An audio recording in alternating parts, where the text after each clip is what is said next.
Herkese merhaba arkadaşlar, kanalıma hoş geldiniz. Yepyeni bir videoyla karşınızdayız. Türkiye'nin ünlü oyuncusu Akın Akınözü'den yepyeni görüntüler geldi. Ben de bu görüntüleri sizler için YouTube kanalımda video halinde sunuyorum.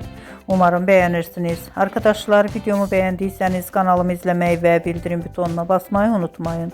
Şimdilik benden bu kadar olsun. Yeni videomuzda görüşmek üzere. Hoşça kalın.